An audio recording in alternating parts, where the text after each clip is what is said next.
Hello friends, welcome back friends. आपका स्वागत है आपके अपने channel IAS study with Aryan पर। देखिए दोस्तों, कल हमने आप लोगों को आईएएस का सिलेबस बताया था। आज हम आप लोगों के सामने कुछ बेहतरीन चीज़ें लेकर के आए हैं। जैसे कि जो आईएएस की तैयारी करते हैं उसके अंदर में तैयारी के लिए बुक्स कौन कौन सी आवश्यक होती हैं। तो देखिए दोस्तों, बहुत से लोग वाग लक्ष्मीकांत जी की बुक्स से और अदर राइटर की बुक्स से तैयारी करते हैं, तो वो आपका हो गया सरल, यानी कठिन से सरल की ओर। यानी कि हम कठिन बुक्स पकड़ रहे हैं, फिर हमारे समझ में नहीं आता है तो हम अपनी तैयारी को छोड़ देते हैं। इसलिए जो आसान पैटर्न है वह आपका ये है कि आप सरल से कठिन की ओर चलें। सरल क्या है? बेसिक क्लियर होना चाहिए। इंसान का बेसिक क्लियर होने से हमारे बहुत सारे कॉन्सेप्ट क्लियर हो जाते हैं। बेसिक जो होता है वो आपका होता है एनसीईआरटी से। एनसीईआरटी की 6 से लेकर के 12th क्लास तक की जो बुक्स हैं वो आपका बेस कहलाती हैं और ये आपकी आईएएस की तैयारी भी करवाती हैं। तो दोस्तों, आज हम आपके लिए एनसीईआरटी क्लास 6 हिस्ट्री के इम्पोर्टेंट टॉपिक्स लेकर के आए हैं और आप लोगों को ये भी बताएंगे कि एनसीईआरटी को पढ़ने का सही तरीका क्या है। तो दोस्तों, पहले हम आप लोगों को बता दें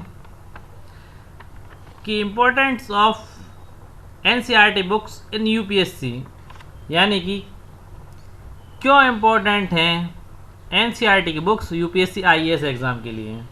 तो देखिए दोस्तों, एनसीईआरटी यूपीएससी का जो एनसीईआरटी की जो बुक्स हैं वो यूपीएससी आईएएस के एग्ज़ाम की बैकबोन है। यानी कि बेसिक और बैकबोन, यानी कि रीढ़ की हड्डी की तरह कार्य करता है एनसीईआरटी।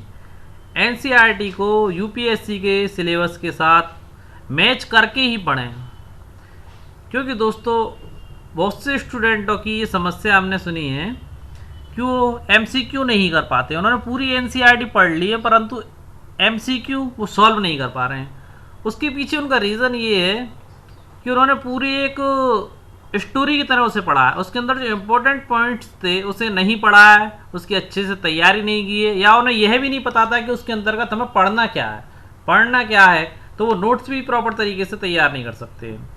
तो दोस्तों, एनसीईआरटी को हमें यूपीएससी के सिलेबस के साथ मैच करके पढ़ना है कि यूपीएससी आईएएस में कौन कौन से टॉपिक्स हैं। उन्हीं टॉपिक्स को हम एनसीईआरटी के साथ मैच करके पढ़ेंगे।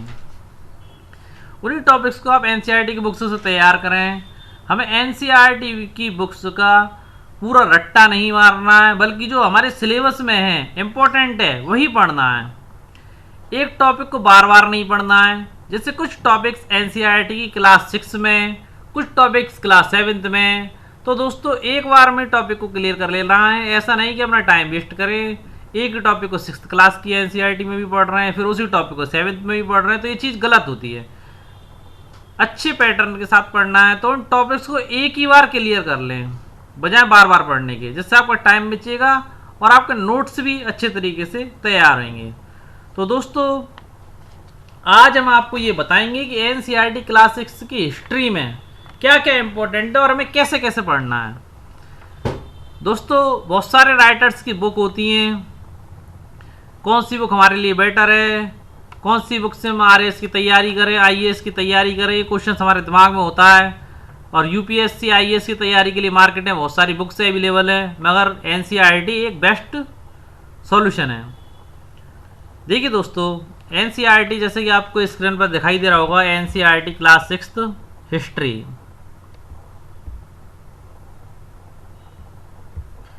तो यहाँ देखिए दोस्तों, क्लास 6 का जो आपका चैप्टर पहला है, क्या, कब, कहाँ और कैसे, तो ये एक इम्पोर्टेंट टॉपिक है। ये जो चैप्टर है ये बहुत ही ज़्यादा इम्पोर्टेंट है, क्योंकि यहाँ से हमें पास्ट, यानी कि जो हो चुका है, अपने पास्ट के बारे में जानकारी मिलती है। और जो इम्पोर्टेंट है इसकी, वह क्यों इम्पोर्टेंट है ये भी जान लीजिए, क्योंकि उससे बेसिक नॉलेज मिलती है कि हमारे पास्ट में क्या हुआ था, कब हुआ था, कहाँ हुआ था और कैसे हुआ था। इसलिए ये टॉपिक अत्यंत महत्वपूर्ण माना जाता है हमारी एंशिएंट हिस्ट्री को पढ़ने के लिए, यानी कि प्राचीन इतिहास को जानने के लिए और पढ़ने के लिए। दूसरा जो आपका टॉपिक है, आखिर खाद्य संग्रह से भोजन उत्पादक तक।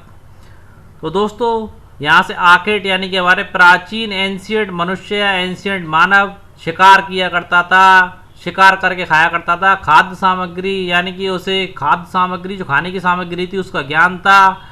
कृषि करता था, भोजन उत्पादन यानी कृषि करता था।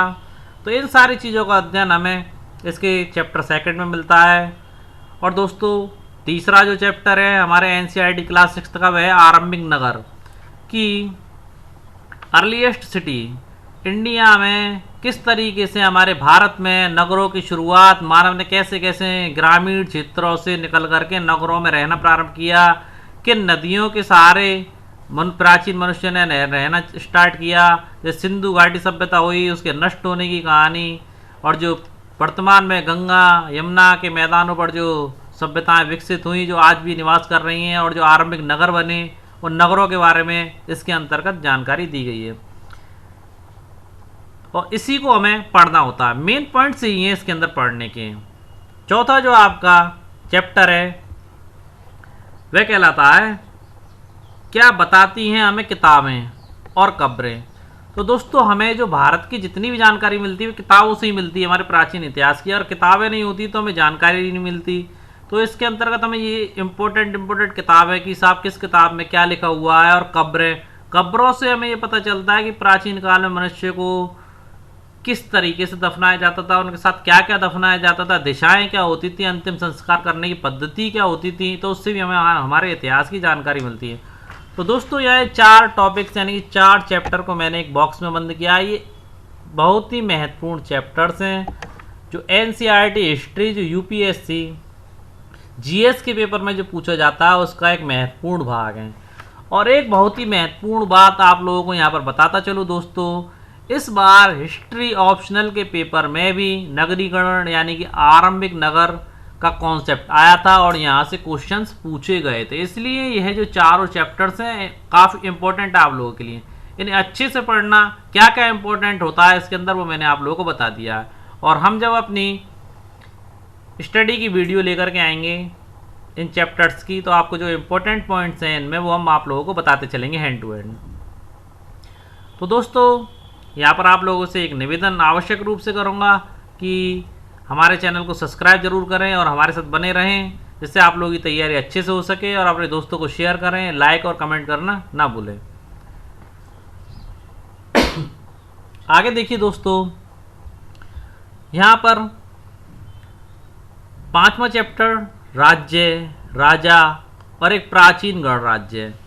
तो यहाँ पर ये बताया गया है कि राजा किस प्रकार से बनता था और राजा किस प्रकार से अपने राज्य की स्थापना करता था और उसे गणराज्य के रूप में परिवर्तित करता था। एक राज्य स्थापित करने के लिए राजा क्या क्या परिश्रम करता था, ये सारी जानकारी इसके अंतर्गत दी गई है। युद्ध कैसे होते थे, राजा वगैरह प्राचीन काल में युद्ध किस पद्धति से किया करते थे, सब कुछ इसके अंतर्गत मिलेगा। उसके बाद जो आपका अगला चैप्टर है वह नए प्रश्न नए विचार। यहाँ पर जो राजा था, जो राज किया करता था, उसके अत्याचार के खिलाफ नए विचार लोगों के मन में आने लग गए, नए प्रश्न उनके मस्तिष्क में उठने लग गए, वे क्रॉस क्वेश्चन करने लगे उनके अत्याचारों के विरुद्ध और उनके गलत निर्णयों के विरुद्ध। तो ये टॉपिक यहाँ पर आपका काफ़ी इम्पोर्टेंट है, इस चैप्टर को भी हम अच्छे से पढ़ेंगे और इसमें यही इम्पोर्टेंट पॉइंट है। देखिए आपका 7वां चैप्टर अशोक से जुड़ा हुआ है, जो कि एक महान सम्राट थे। ये काफ़ी मोस्ट इम्पोर्टेंट टॉपिक है आपका यहाँ का एंशिएंट हिस्ट्री का। इसमें क्या है कि सम्राट अशोक कलिंग पर युद्ध, कलिंग पर जो आक्रमण किया था उसका वर्णन मिलेगा इसमें, और कलिंग के आक्रमण के बाद जिन्होंने युद्ध का परित्याग कर दिया था इस विषय में, और यही इंपॉर्टेंट है चैप्टर 7 के अंतर्गत। ठीक है दोस्तों, इंपॉर्टेंट चीज़ हम आपको हैंड टू हैंड यहाँ पर बताते चल रहे हैं कि क्या किस चैप्टर में क्या इंपॉर्टेंट और हमें क्या पढ़ना है। अगला देखिए 8वां खुशहाल गांव और समृद्ध शहर। ये टॉपिक इतना इम्पोर्टेंट नहीं है, ओनली हम इसकी स्टडी कर सकते हैं रफली, बट ये टॉपिक इतना इम्पोर्टेंट नहीं है आपके यूपीएससी आईएएस में। ठीक है दोस्तों, मैंने यहाँ पर निशान लगा दिया है स्टार का, तो आप लोग पहचान जाएंगे, इतना इम्पोर्टेंट नहीं है। बट इसके बाद जो टॉपिक चालू होता है आपका व्यापारी, राजा और तीर्थयात्री, ये इम्पोर्टेंट टॉपिक है कि हमारे देश के जो शासक थे, प्राचीन शासक, वो किन किन देशों के साथ व्यापार किया करते थे, कहाँ कहाँ तीर्थ यात्राएँ होती थी। तो ये इम्पोर्टेंट टॉपिक है, इसका हम अच्छे से अध्ययन करेंगे और इसमें यही चीज़ इम्पोर्टेंट है। आगे देखिए दोस्तों, आगे जो आपका नेक्स्ट चैप्टर है नए साम्राज्य और राज्य, यह भी आप लोगों का इम्पोर्टेंट टॉपिक है। उसके बाद इमारतें, चित्र और किताबें। इमारतें, जो प्राचीन इमारतें हमें मिली हैं उन्हीं से ही हमें भारत के एंशियंट हिस्ट्री यानी कि प्राचीन इतिहास का पता चलता है। चित्र जो उकेरे हुए मिले जैसे कि अजंता एलोरा की गुफाओं में, और जो प्राचीन ग्रंथ मिले हैं, किताबें मिली हैं, उन्हीं से हमें अपनी प्राचीन हिस्ट्री का ज्ञान होता है कि प्राचीन काल में ऐसा हुआ करता था। तो दोस्तों 6th क्लास की NCERT की हिस्ट्री की बुक्स में ये 11 चैप्टर है। 11 चैप्टर में से एक चैप्टर को छोड़कर बाकी सारे चैप्टर इम्पोर्टेंट हैं, और सबसे ज़्यादा इम्पोर्टेंट आपके शुरुआत के 4 चैप्टर हैं, जिनमें से क्वेश्चन जहाँ तक मैं देख रहा हूँ पिछले UPSC IAS के पेपर्स में तो लगातार क्वेश्चंस यहाँ से पूछे जा रहे हैं शुरुआत के 4 चैप्टरों से। हिस्ट्री ऑप्शनल के पेपर में भी इस बार काफ़ी नंबर के क्वेश्चन इन 4 टॉपिक्स यानी कि 4 चैप्टर से पूछे गए थे। इसलिए क्लास 6 की हिस्ट्री को आप अच्छे से तैयार करें, अच्छे से नोट्स बनाएं, और बाकी जो इम्पोर्टेंट क्वेश्चन होंगे वो हम आप लोगों को बताएंगे। अब इसके बाद जो क्लास 6 की हिस्ट्री है उसकी इम्पोर्टेंट टॉपिक्स, सब्जेक्ट, सब चीज़ हमने आप लोगों को बता दी और क्या इम्पोर्टेंट है ये बता दिया है। कल से हम क्लास हिस्ट्री के चैप्टर 1 से स्टार्ट करेंगे, उसके इम्पोर्टेंट क्वेश्चन MCQs लेकर के आएंगे।